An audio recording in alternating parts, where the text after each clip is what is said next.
TV One, komitmen kami, sikap kami jelas dari Oktober 2023 sampai dengan detik ini. Kami semua ingin kedaulatan terhadap Palestina. Kita dengarkan langsung pemimpin redaksi TV One Lalu Mara Satria Wangsa. Pak Lalu silakan. Terima kasih Andrew, terima kasih pada pembicara yang selalu hadir diundang oleh TV One.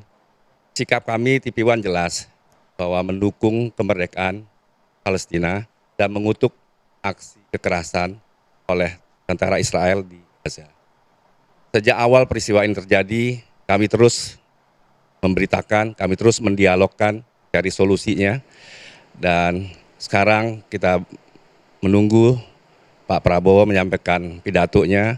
Dan sebagai presiden maupun jauh sebelum beliau sebagai presiden, beliau sudah bersikap tegas soal ini mendukung kemerdekaan bangsa Palestina. Dan kita berharap apa yang disampaikan Pak Presiden nanti itu bisa melunakkan atau merubah terutama posisi Amerika Serikat dan Israel. TV One sendiri saat ini krunya ada di Tunisia, Pak Nasir, Bu Susi dan teman-teman lain ikut dengan Global Sumut Flotilla di Tunisia 2 orang yaitu Anton Bahtiar dan temannya sedang menunggu untuk keberangkatan ke Gaza. Sementara sebulan sebelumnya reporter kami Ahmad Fahrial bersama TNI ikut serta mengirimkan bantuan lewat udara, bantuan dari pemerintah Indonesia kepada rakyat Gaza. Tentu kita berharap masalah ini cepat selesai. Ini tragedi kemanusiaan yang paling buruk sepanjang hidup yang seumur kami, mungkin Bu Susi juga bisa menjelaskan. Kita berharap bahwa apa yang disampaikan oleh Bapak Presiden Prabowo hari ini bisa merubah segalanya menjadi lebih damai. Saya kira itu, terima kasih. Terima kasih Pak Lalu Mara Satria Wangsa. Bu Susi, poin apa yang harus ditekankan Prabowo beberapa saat lagi? Pertama karena dia sangat konvensional ya, konvensional speech ya. Mungkin akan konvensional juga, artinya dia akan mereformasi PBB supaya segala sesuatu yang dia inginkan bisa wujud, tapi tidak revolusioner gitu loh ya. Jadi mungkin kalau saya bisa menasehati, saya akan bilang, talk about ethical humanism, karena itu akan menyetop intervensi intelligence dari Israel kepada Hamas. Itu mungkin Hamas juga buatan mereka, ya. Itu nggak ada rulesnya di PBB, nggak ada rules. Intelligence bisa masuk ke negara lain, misalnya intelligence Pakistan masuk ke Afghanistan dan sebagainya. Tapi yang utama adalah dunia ini kehilangan ethical standards. Standarnya hilang, nggak ada lagi yang bicara. Mahasiswa kan juga nggak diajarin ya, kalau Anda nggak mengambil filsafat politik atau teori politik ya, mungkin nggak tahu apa itu etik. Ya, jadi jelas jarang. harusnya jangan normatif ya Prof. Malam hari ini dengan durasi format 15 menit. Ethical, karena Pak Jumala, Ambasador Jumala yang di PPIP bilang, harusnya kita mulai dengan diplomasi norma. Bukan diplomasi hard power, misalnya peacekeepers atau apa ya, tapi norma, karena norma itu yang hilang. Kalau norma itu menjadi pegangan, kita bersahabat semua, nggak ada anti agama ini, anti agama itu, anti ras ini, anti ras itu, karena semua adalah harus di-treat atau harus diperlakukan secara humanis. Mas Islah. Saya juga, saya sepakat ya soal ethical diplomacy itu kalau itu dilakukan. Yang masalahnya yang kita hadapi ini Prof adalah Israel gitu. Artinya kalau kita bicara norma, kalau kita bicara tentang humanism, kita berbicara tentang etik dan sebagainya, moral budi dan sebagainya.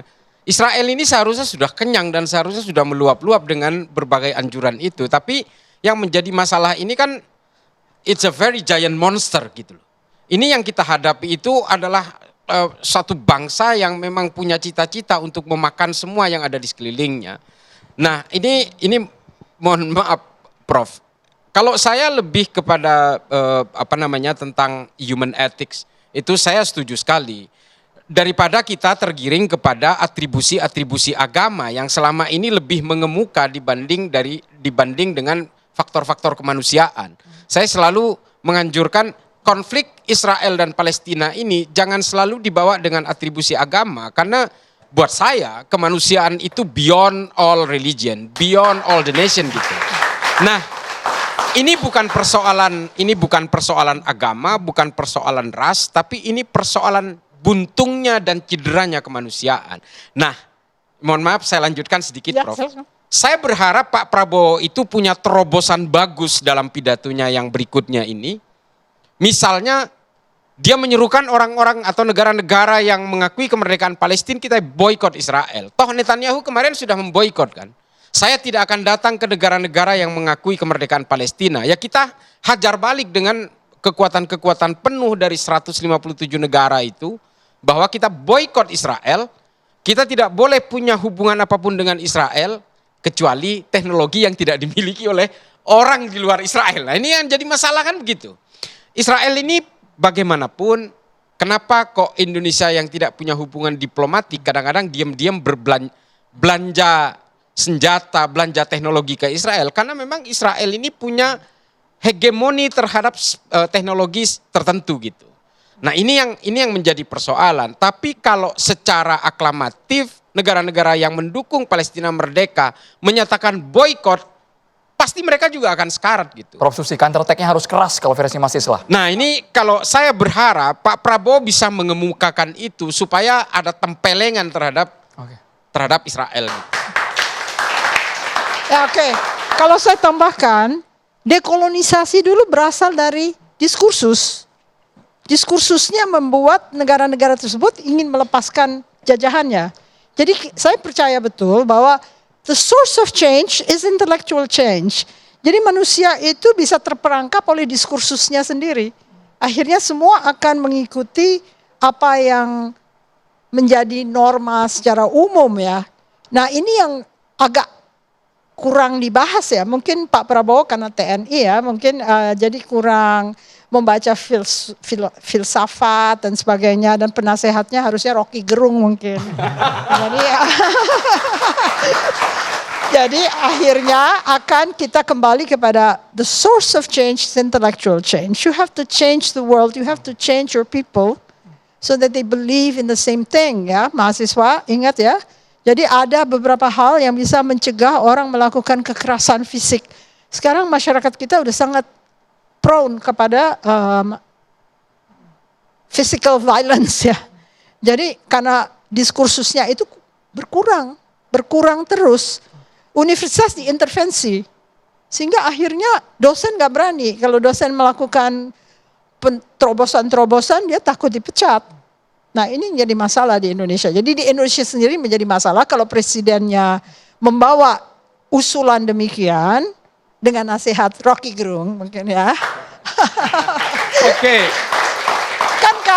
Kan kita kawan semuanya, kita kan sosialis. Oke. Sebetulnya Susi sudah ada deklarasi universal hak asasi manusia.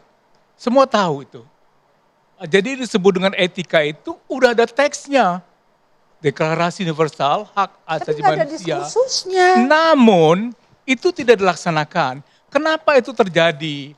Terjadinya karena di Israel sekarang sejak 2022 muncul pemerintahan kembali di Netanyahu yang bekerja sama dengan partai ekstrim kanan yang posisinya itu all out ingin menciptakan Israel Raya yang mencakup Saudi, mencakup semua, banyak petanya itu ada semua.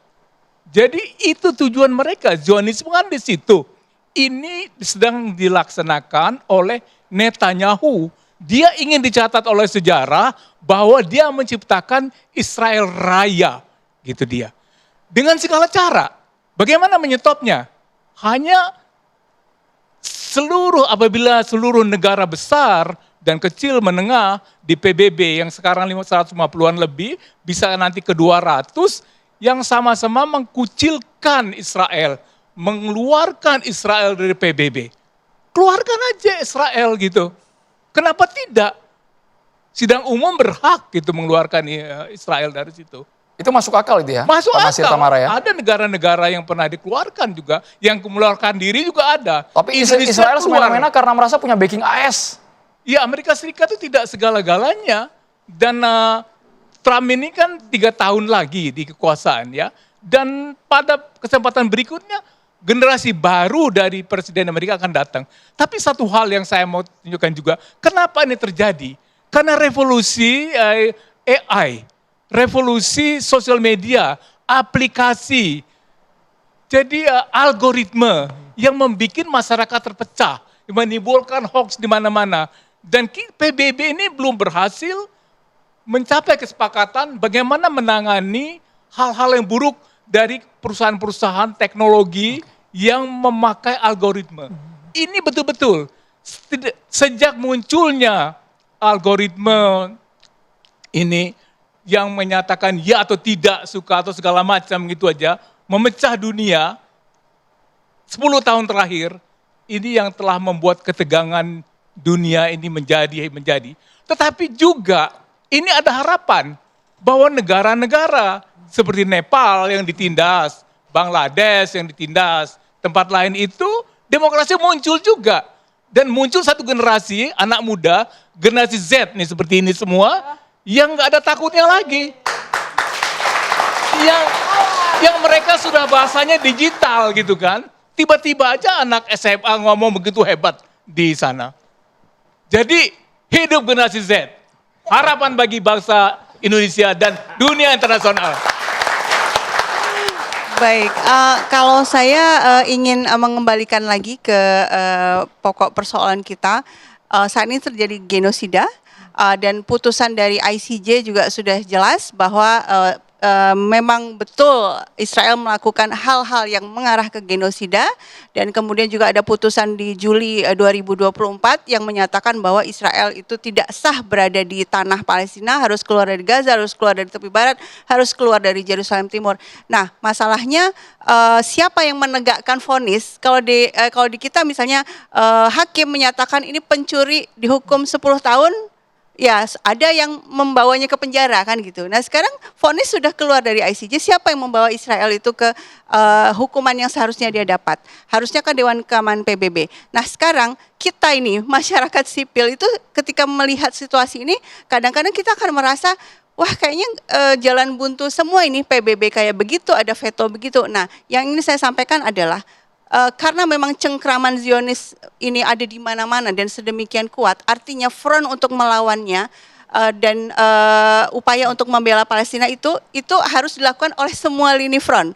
Ada front akademisi menulis, bersuara terus-menerus, kemudian ada front anak muda yang memainkan medsos, terus pakai medsos untuk menyuarakan ini. Kemudian yang di parlemen, DPR, coba cari susun undang-undang yang memang membuat orang-orang yang bekerja sama dengan Israel tuh ada hukumannya. Nah, kemudian di media TV One alhamdulillah seperti sekarang sangat konsisten memberitakan genosida di Gaza supaya orang selalu aware. Nah, itu juga front tersendiri, dan diplomasi, dan Pak Presiden Prabowo sekarang ada di front diplomasi. Jadi semua orang punya tugasnya masing-masing, dan kalau ini dilakukan secara sinergi bersama-sama konsisten, ya itu yang insya Allah akan bisa mengalahkan Israel. Oke. Kita berharap dan tetap bergerak meskipun jauh dari jangkauan. Dalam contoh yang kecil saja, kemarin UI kecolongan, Bu. Ya kan, masyarakat kita juga kecolongan. Gimana kita bisa memboikot? Mereka yang perancang, mereka di sana adalah orang yang berpengaruh, kemudian bisa datang kepada mahasiswa-mahasiswa baru dan kepada masyarakat kita, calon-calon pemimpin kita. Kalau kita melihat dari ideologinya, dari Zionis, kan mereka sudah merasa promise lain itu bahwa adalah tanahnya yang dijanjikan dan mereka harus membuat di situ. Itu kan ideologi teroris sebenarnya. Jadi memang kalau bicara etik, Ibu, itu untuk di masyarakat yang normal. Masyarakat yang sudah seperti Israel yang di dalam pikirannya adalah ini tanah kami harus menegakkan di sini. Dan itu keselamatan karena mereka ketika ada di luar seperti sebelumnya di Jerman, di beberapa tempat itu menjadi common enemy, dia kan merasa di sini adalah tempat mereka berlindung. Dan ketika ada pemimpin yang itu masih melunak, dulu ketika perundingan kan dibunuh juga pemimpinnya di Israel. Jadi sebenarnya ada dua kubu di dunia ini. Ada kubu yang memang kita pro dengan etik tadi, ada orang yang memang mempunyai kerangka berpikir untuk menyelamatkan diri dengan cara membunuh orang lain, seperti Israel ini. Oleh karena itu menurut saya boykot yang kita ingin lakukan itu kecil memang. Dan itu kampanye kecil, karena yang besar nggak bisa kita lakukan. Tadi Mas Islam menyampaikan, kita tahulah data berapa banyak orang kita yang belanja dari produk-produk Israel, asli dari Israel. Bukan hanya sekedar ini holding atau ini adalah hanya sebagian saham, tidak. Tapi memang di segala lini, mulai dari ekonominya, mulai dari sosialnya, mungkin ini kita berkelindan sebenarnya. Dan kita masih belum bisa menyelesaikan hal ini. Ya contoh kecil ketika mengatakan ini kita ingin mengakui Palestina. Kemudian kita memberikan solusi two state solution. Tapi nyatanya Israel menjadi anggota, Palestina tidak. Kenapa enggak pada saat itu pamannya langsung diakui saja dua-duanya.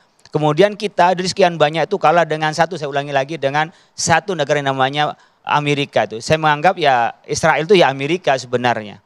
Oleh karena itu saya pikir bisa tidak Pak Prabowo itu membawa arah baru. Ini meskipun tadi itu ya enak didengar lah. Minimal seluruh negeri ini tidak ada dari akademisinya, dari semua tingkatan level masyarakat yang tidak pro kemerdekaan Palestina. Dan itu disuarakan oleh Pak Prabowo di forum PBB. Pak lalu marah, harapannya pidato Prabowo malam hari ini seperti apa Pak? Harapan kami TV1 berharap Pak Prabowo mengguncang dunia dengan bersikap tegas, lain terus mendesak kemerdekaan Palestina, juga bisa mereformasi PBB dengan menghilangkan hak veto dari 5 negara tersebut. Terima kasih. Karena selama ini kita tahu yang punya veto ada 5 negara, apakah mungkin veto itu direformasi dari fase hanya sidang umum PBB? Sesaat lagi kami akan segera kembali pemirsa, tetaplah di Catatan Demokrasi.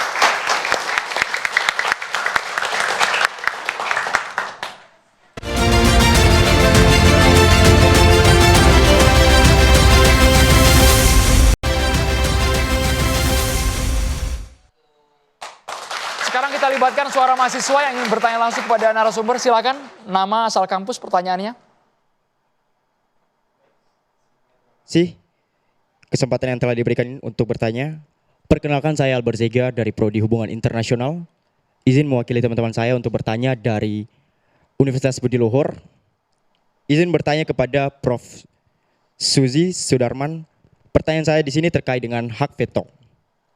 Di mana dalam sidang Majelis Umum PBB kali ini, apakah celah untuk melumpuhkan hak veto cukup terbuka? Jika tidak, artinya apa?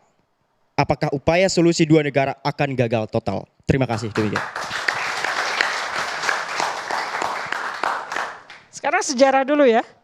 PBB itu didirikan oleh Amerika Serikat karena dia ingin menggantikan kekuasaan yang telanjang menjadi kekuasaan yang absah. Setelah Perang Dunia Kedua kan dia menang. Lalu dia susun PBB itu, aturannya, hukumnya, dan tidak ada keputusan PBB apapun yang bisa dikodifikasikan di dalam sistem hukum Amerika Serikat. Jadi kalau misalnya mau merubah standar kerja dari Dewan Keamanan dan veto itu, Anda harus ingat siapa pendirinya. Apakah mungkin itu dilakukan secara mudah? Mungkin susah. Tapi akibatnya kita tahu, kalau misalnya tetap dia melakukan veto itu, nggak terjadilah penyelesaian masalah Palestina. Tapi kita ingat juga ya, Taiwan pernah ditendang loh oleh Amerika Serikat untuk digantikan dengan Beijing, RRC, Tiongkok ya. Jadi sebetulnya dia melakukan apa saja sesuai dengan kekuasaannya dia. Ini yang jadi permasalahan utama. Baik, Prof. Susi. Terima kasih banyak. Kepada semua narasumber, terima kasih banyak. Saat ini yang sedang berpidato di sidang umum PBB yakni Presiden Amerika Serikat Donald Trump, durasinya 15 menit. Demikian Catatan Demokrasi malam hari ini. Terima kasih kepada BHS. Kita nantikan beberapa menit lagi sejarah akan terukir. Memory of the World akan diucapkan oleh Presiden Prabowo Subianto. Saya Andrew Merkuri. Sampai jumpa.